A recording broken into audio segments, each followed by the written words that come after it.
Then came Dmitri Mendeleev Newlands के बाद. He was a Russian scientist और you can say he is a Russian chemist. Again he was working in a lab, right. He formed a periodic table. इन्होंने भी elements को arrange किया and the table is called Mendeleev periodic table.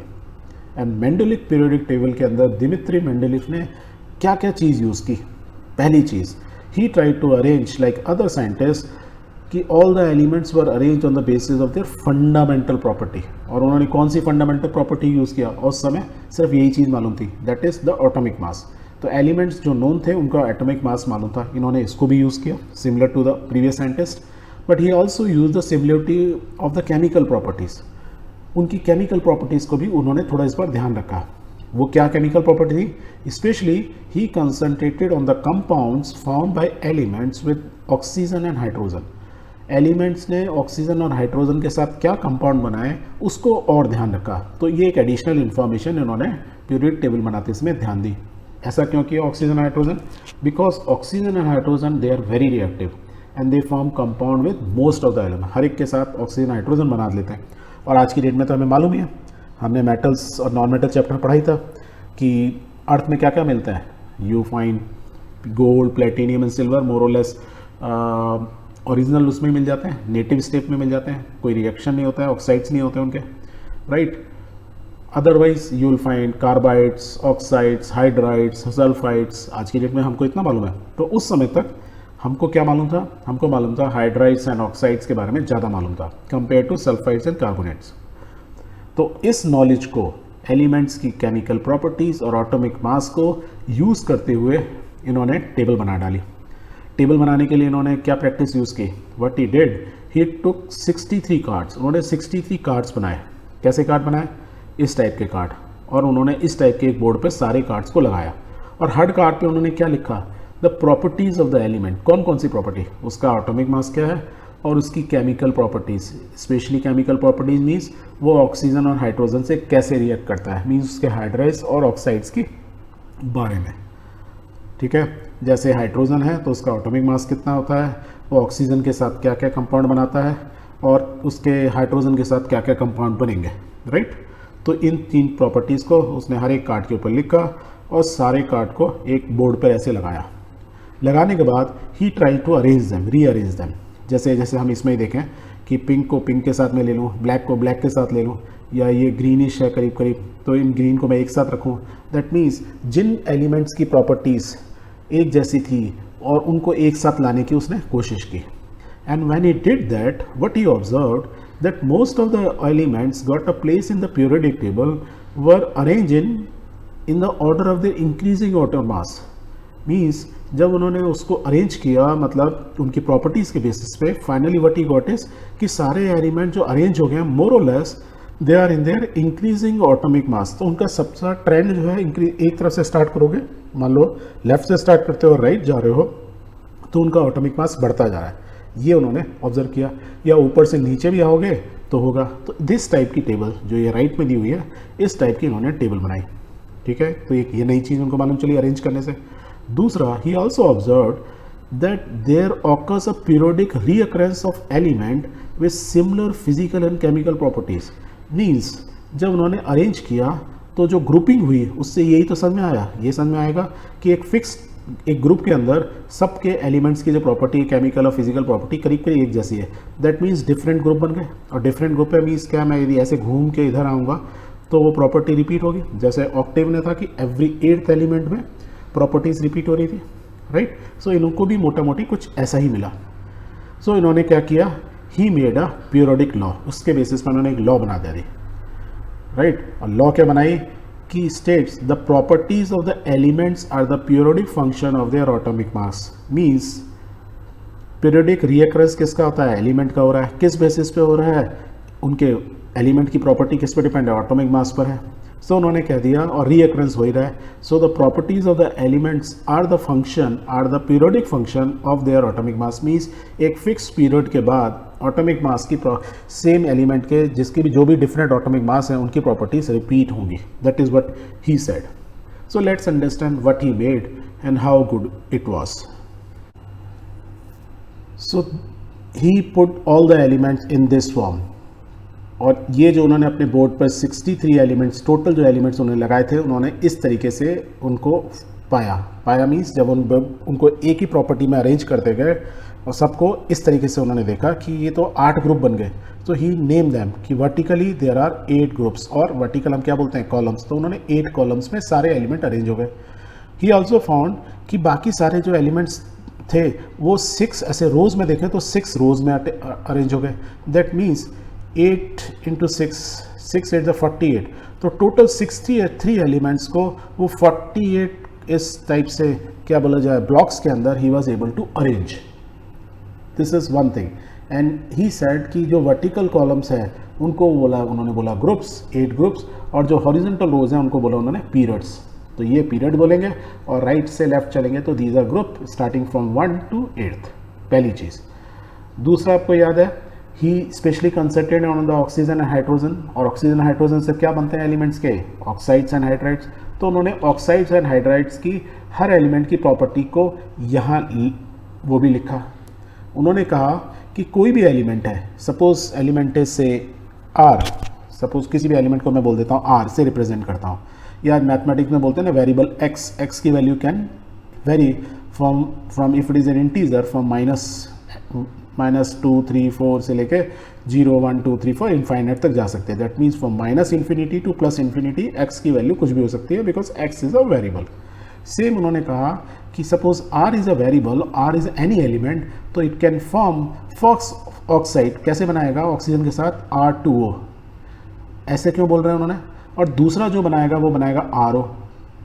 तो इन्होंने ऐसा क्यों बोला, ऐसा इसलिए बोला सपोज यदि मेरा R है उसकी यदि कोई भी वैलेंसी है, वैलेंसी उन्होंने कहा कि सपोज N की वैल्यू 1 से लेके कहाँ तक जाती है, 8 तक वेरी करती है, और ऑक्सीजन की वैलेंसी हमें मालूम ही है कितनी होती है, 2-।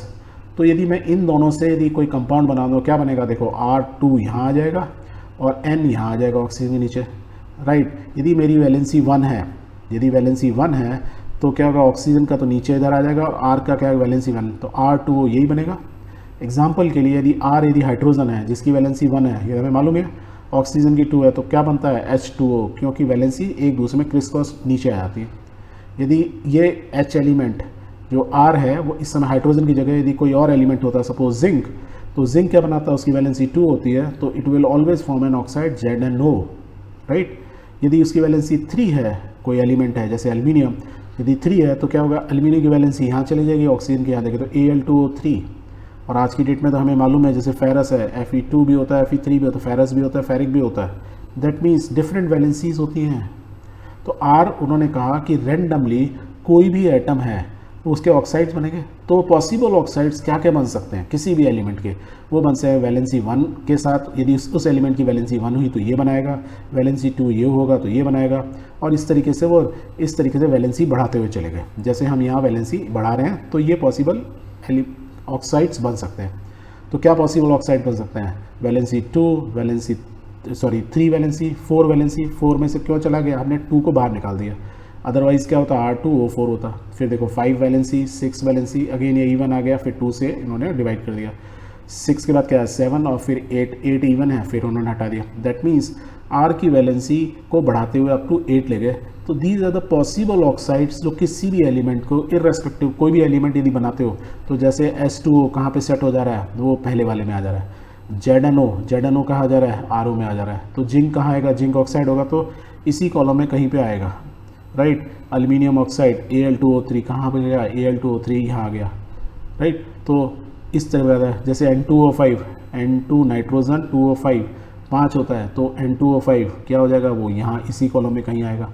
तो इस तरीके से उन्होंने सारे ऑक्साइड को इसलिए देखा था, उससे बेनिफिट क्या हुआ, वो उनको देखो अपने आप ही पॉसिबल वो मिल गए, क्या ग्रुप्स मिल गए, या पर्टिकुलर कॉलम के अंदर वो रख पाए। एग्जैक्टली सेम वे में उन्होंने हाइड्राइड्स को यूज़ किया, और उन्होंने कहा पॉसिबल हाइड्राइड्स क्या हो सकते हैं। सपोज एलिमेंट इज़ R और हाइड्राइड और उसकी वैलेंसी 1 है, तो हाइड्रोजन की क्या होती है, 1 ही होती है, दूसरे की क्या होगी, RS2 होगी, एग्जैक्टली सेम हो गई, और ऐसे वो लिखते हुए चले गए। पर इसमें आप ध्यान से देखोगे तो उन्होंने वैलेंसी R की, हाइड्राइड्स की वैलेंसी कहाँ ली, 1 2 3 4, फिर 4 से ज़्यादा नहीं ली। उन्होंने कहा नहीं, इससे ज़्यादा वैलेंसी नहीं हो सकती है हाइड्राइड के केस में R की, तो इट कैन बी कोई भी हाइड्राइड होगा, फिर वो 3 2 1 मैक्सिमम तक जाएगा, और उससे फिर वो कम होता हुआ चला जाएगा। एग्जाम्पल के लिए जैसे कार्बन और H4 CH4 that is called methane. तो देखो कार्बन, यदि एटम कार्बन है CH4, तो इस ग्रुप में यदि मैं उसको डालूंगा, यदि मेरे कार्ड में ये लिखा होता कार्बन लिखा होता उसका एटॉमिक मास लिखा, तो मैं किस ग्रुप में कहाँ डालता उसको डालता RH4, मैं इस यहाँ कहीं में डालता। दैट मीन्स कार्बन का यदि ऑक्साइड बनता क्या बनता C, कार्बन का 4 है, ऑक्सीजन का क्या है 2, यदि ये इसमें यहाँ रखो कार्बन क्या है 4, ऑक्सीजन 2, क्या बनता C2O4, या इवन कर दूंगा तो क्या होगा CH2 CO2, तो कहाँ आता, ये देखो यहीं आता। तो ये CO2 और CH4, तो दोनों प्रॉपर्टी को कार्बन कर रहा है वेरीफाई, सेटिस्फाई कर रहा है। यदि सेटिस्फाई कर रहा है तो कार्बन कहाँ आना चाहिए, इसी कॉलम में आना चाहिए। तो exactly this is the way he did, और उन्होंने सारे एलिमेंट्स को एक एक करके इसमें पुट करते गए। And he started with the smallest one, और स्मॉलेस्ट वन कौन सा था, हाइड्रोजन। हाइड्रोजन को जब उन्होंने यहाँ लगाया तो उन्होंने यहाँ रखा, तो हाइड्रोजन का ऑक्साइड बनता है H2O, तो देखो ये वेरीफाई हो गया। हाइड्रोजन का हाइड्राइड बनता है HH, मीन्स क्या बनेगा H2 गैस, राइट, यहाँ आ गया। देन सेकेंड उन्होंने देखा यहाँ उनको कुछ नहीं मिला, देन ही केम टू कि उन्होंने जो ये कुछ मिला नहीं, उन्होंने उन टेबल की जो प्रॉपर्टीज़ को बोर्ड में लगा रहे थे, ही फाउंड कि लिथियम इस जगह पे हुआ, तो लिथियम ऑक्साइड भी बनेगा, लिथियम हाइड्राइड भी बनेगा, और this is this way. And exactly same way में he try to arrange all the elements one by one. Clear हो रहा है? तो मीन्स एलिमेंट का एटॉमिक मास और उनके ऑक्साइड और हाइड्राइड्स को देखते हुए, देखो कार्बन यहीं आया और हम यहीं देख रहे थे, CO2 कार्बन डाइऑक्साइड और CH4 मीथेन, देखो कार्बन अपने आप ही 4th ग्रुप में आ गया। नाइट्रोजन भी हम बात कर रहे थे, देखो नाइट्रोजन का एटॉमिक मास तो आ ही गया, देन नाइट्रोजन N2O5 अपने पढ़ाई है, राइट, और NH3 अमोनिया ये भी बनता है, तो लुक ये भी बन गया। करेक्ट आ रहा है कि नहीं आ रहा, ऑक्सीजन के फॉर्म में आप बना सकते हो, ठीक है। तो इस तरीके से उन्होंने सारे एलिमेंट्स को अरेंज किया, तो ये अरेंज करते गए। एक टाइम ऐसा आया जब वो 4th पीरियड में आए, देन ही फाउंड कि ना इसमें ऑक्साइड्स और हाइड्राइड्स बन तो रहे हैं पर थोड़ा सा डिफरेंस हो रहा है, मीन्स कुछ ऑक्साइड्स बन रहे हैं, कुछ के हाइड्राइड्स नहीं बन रहे हैं। सो व्हाट ही डिड, उनको उन्होंने 2 पार्ट में डिवाइड कर दिया इस ग्रुप को, किस फॉर्म में, A और B। तो ग्रुप 1 में एक पार्ट है A एक पार्ट और दूसरा है B, तो उन्होंने नया ग्रुप ही बनाया, बस A और B उसके 2 कॉलम बना दिए। तो पोटेशियम इस साइड आ गया, वेयर कॉपर को उन्होंने इधर दिया। अब ये ऊपर नीचे क्यों दिए, तो उन्होंने क्या पीरियड में भी उन्होंने देखा कि ना ये जो प्रॉपर्टीज़ हैं इसको भी उन्होंने 2 पार्ट में डिवाइड किया। उन्होंने इनिशियली पीरियड्स कम बनाए थे, तो उन्होंने इसके भी 2 सीरीज़ बना दी। इसको क्या बोला उन्होंने, ट्रांजिशन सीरीज़। ट्रांजिशन सीरीज़ पहली वाली हो गई, ट्रांजिशन दूसरी होगी। तो फर्स्ट सीरीज़, सेकंड सीरीज़, तो पहली सीरीज़ को उन्होंने लिखा और सेकंड सीरीज़ को इस तरीके से फिर वो आगे फॉलो करते गए। क्योंकि क्या हुआ, क्लोरीन के बाद इनका मास बढ़ता जा रहा है, तो देर इज़ अ पॉसिबिलिटी, तो उन्होंने फर्दर डिवीजन ऐसे नीचे वालों में सब में यही कर डाले। And he put all those elements one by one here, और सब सारे ग्रुप के उन्होंने क्या किए, 2 पार्ट बना दिए, सारी सीरीज़ के रिमेनिंग सीरीज़ के 2 रोज बना दी, 2 रो में डिवाइड कर दिया। तो इस तरीके से he put all the elements, right. So this is what he did, but he didn't left. अब ध्यान से देखो यहाँ कुछ कॉलम छोड़ दिए उन्होंने जानबूझ के, राइट, और इधर भी कुछ साइड में कुछ छूट रहे हैं। तो पहली बात तो ये है, उन्होंने इनको खाली नहीं छोड़ा। यहाँ उन्होंने कहा कि मेरे लॉजिक के हिसाब से ये जो चल रहा है यहाँ पे भी कुछ होना चाहिए, जो आज की डेट में हमको ना वो एटम मालूम ही नहीं है कि वो एलिमेंट क्या है। तो उन्होंने बोला कि ना मैं एक काम करता हूँ कि ये बोरोन है, तो बोरोन से मिलता हुआ जैसा ये बोरोन है, एक बोरोन जैसा मिलता हुआ एलिमेंट यहाँ होगा। तो उन्होंने क्या, उनका नाम क्या डालिया है, एक बोरोन, ठीक है। एक से मिलता हुआ एल्यूमिनियम जैसा एलिमेंट यहाँ होगा, उसका नाम दे लिया एक एल्यूमिनियम। और ये एक का नहीं है, ये एक है, संस्कृत का वर्ड है। हिंदी में बोलते हैं ना नंबर्स को, पहला नंबर क्या होता है 1 2 3 इंग्लिश में, हिंदी में क्या होता है 1 2 3। तो हमारा एक है, ये नंबर है। एका क्यों लिखते हैं, जो कि हमारे देश में राम को राम बोलते हैं, वो लोग रामा बोलते हैं, ए एक्स्ट्रा लगा देते हैं, राइट। प्लस उन्होंने कहा इस जगह पे भी एक सिलिकॉन से मिलता जुलता एक सिलिकॉन होगा, तो एक सिलिकॉन। तो ये उन्होंने पूरी टेबल बना दी, जिसमें बोल दिया एक का बोरोन, एक बोरोन, एक एल्यूमिनियम, एक सिलिकॉन भी यहाँ पे होगा, ज़रूर होगा। वो क्या होगा मुझे नहीं मालूम, पर होगा ज़रूर, क्योंकि ये लॉजिक, मेरा लॉजिक जो इतना सब कुछ सही बैठ रहा है उसमें गड़बड़ हो नहीं सकती। तो उन्होंने पहले से ही प्रिडिक्ट कर दिया कि यहाँ पे कुछ ना कुछ होगा। एंड मज़े की बात क्या है, ये उन्होंने जो पब्लिश कब की थी मेंडलीफ नेट पीरियोडिक टेबल, 1872 किसके अंदर, एक जर्नल था, जर्मनी का एक जर्नल था, उसमें पब्लिश की थी। 1872 का मतलब समझ रहे हो, हमारे देश के जो फादर हैं, father of the nation Mahatma Gandhi, उनका जन्म कब हुआ था, 1869, और ये कितना है 1872, मीन्स उनके जन्म के 3 साल बाद, मीन्स वो 3 साल के थे तभी ये मेंडलीफ ने टेबल बना दी थी। मतलब सोचो कितना एडवांस था इनकी इनकी जो थिंकिंग थी, या कितनी मेहनत की होगी। और उन्होंने पहले से ये 3 एलिमेंट बता दिए। एंड मज़े की बात क्या हुई, जब फ्यूचर में जाके एलिमेंट्स फाइंड आउट हुए तो उन्होंने, साइंटिस्ट ने क्या पाया कि ही वॉज राइट, कि एक बोरोन बेसिकली क्या बना उनको, स्कैंडियमियम, एक एल्यूमिनियम मिला गैलीनियम जो एग्जैक्टली यहाँ सेट किया, और एक सिलिकॉन जो था वो क्या था बेसिकली जर्मेनियम। तो उन्होंने बेसिकली ऐसा बोला जाए, यदि मैं इस आपको इस तरीके से लिख दूँ कि उन्होंने ये एलिमेंट्स जिसका नाम एक बोरोन, एक एल्यूमिनियम, एक सिलिकॉन दिया था, जो बाद में जाके हमको मालूम चले उनकी डेथ होने के बाद ये इन्वेंशन हुआ, उनकी फाइंडिंग हुई, तो वो बिल्कुल करेक्ट बैठे। That means he has predicted right कि यहाँ पे कुछ होगा। एक और चीज़ थी, उन्होंने देखो यहाँ कुछ चीज़ें छोड़ी हुई हैं खाली, इधर भी छोड़ी हुई, इधर छोड़ी है। तो क्यों छोड़ी है उन्होंने, क्योंकि उन्होंने कहा यहाँ पे कुछ होना चाहिए, मुझे नहीं मालूम है क्या है। बाद में हमको क्या मालूम चला, बहुत सारे हमारे जो ऑक्टेव की टेबल में he was not able to मतलब जस्टिफाई दैम, उन्होंने स्पेस ही नहीं छोड़ा था ना, राइट, किसके लिए, नोबल गैसेस के लिए। तो हीलियम, नियोन, आर्गन क्या है, these are the noble gases. पर इन्होंने जगह छोड़ी थी क्योंकि इनके लॉजिक से चले थे, तो उन्होंने देखा यहाँ कुछ लिख, जब मिला ही नहीं तो उन्होंने लिखा ही नहीं, तो इन्होंने उनको बोल दिया ये जगह। और जब साइंटिस्ट ने जब बाद में मिले तो वो उसकी जगह हमें जगह मिल गई। तो this was another very good like logic he used, and the logic was justified later on. But कुछ चीज़ को जस्टिफाई नहीं कर पाए, for example hydrogen. So he was not able to justify the position of hydrogen, why he had put hydrogen in the first group and the first period. क्यों? क्योंकि एक hydrogen ऐसा element है, इसकी जो प्रॉपर्टीज़ हैं, it resembles alkali metals, alkali means lithium, sodium and potassium, जो हमें पढ़ाई था प्रीवियस चैप्टर्स में। तो ये अल्कली से भी मिलती हुई प्रॉपर्टीज़ होती हैं हाइड्रोजन की, and also as well as halogens. Halogen means fluorine, chlorine, bromine, इनसे भी मिलती हुई होती हैं। Therefore, it could either be or neither be placed with alkali matter nor with halogen। या तो ये होता है, या ना इनके साथ रखते हैं, ना इनके साथ रखते, कहीं और रखते, या इनके साथ रखा है तो he must should have justified it कि वाई इन्होंने इसको फर्स्ट पोजीशन रखा। दो इट इज़ करेक्ट, हाँ, मॉडर्न पीरियोडिक टेबल में देखेंगे तो ये हाइड्रोजन इधर ही होता है, पर इसका इन्होंने ना तो जस्टिफिकेशन दिया और ना जस्टिफिकेशन देना कि इन्होंने जरूरत समझी। यदि हाइड्राइड्स और ऑक्साइड्स के ऊपर इन्होंने स्पेशल फोकस दिया था, तो हाइड्राइड्स जो है या ऑक्साइड्स, यदि मैं अल्कली के देखूं तो देखो हाइड्रोजन क्लोराइड भी बनाता है, हाइड्रोजन ऑक्साइड भी बनाता है, हाइड्रोजन सल्फाइड भी बनाता है।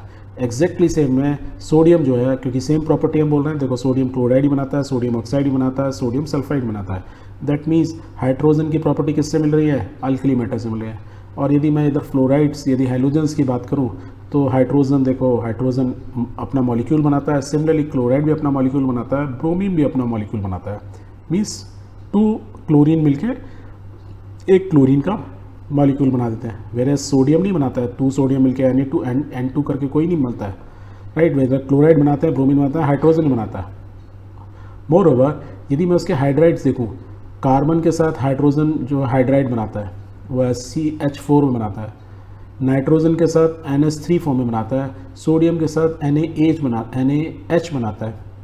तो यदि मैं हाइड्राइड्स के फॉर्म में देखूं, सोडियम NaH बना रहा है, राइट। तो हाइड्रोजन क्या बना रहा है, HH बनना था, तो H2, वो तो यहाँ क्लोरीन जैसा हो गया। तो कहने का मतलब ये है कि इनकी प्रॉपर्टीज़, एक लेफ्ट साइड में हाइड्रोजन अल्कली को मैच कर रहा है, विद द राइट साइड में it is matching the properties of halogen. If that was the case, he should have give a proper justification। चलो ये एक उनकी लैकुना रही या थोड़ी सी कमी रही, बट स्टिल द जो उन्होंने अजम्पशन लिया जो भी है, position was found to be correct later on. Second, the increasing order of the atomic mass could not be maintained, though he said he formed a law that the atomic mass or periodic functions of the elements properties are the periodic function, right। यही तो है, the properties of the elements are the periodic function of their atomic mass। यदि ये उन्होंने law बना दी थी तो उनको उसने फॉलो नहीं किया कोई जगह पे, जैसे कहाँ नहीं किया, ध्यान से देखो, एल्यूमिनियम सिलिकॉन 29.98, 28 मीन्स ये इधर उधर होना चाहिए था, but it seems he has given more preference to oxides and hydrides of aluminium and silicon. शायद इस वजह से इन्होंने यहाँ पे अपने ही लॉ को थोड़ा तोड़ा है।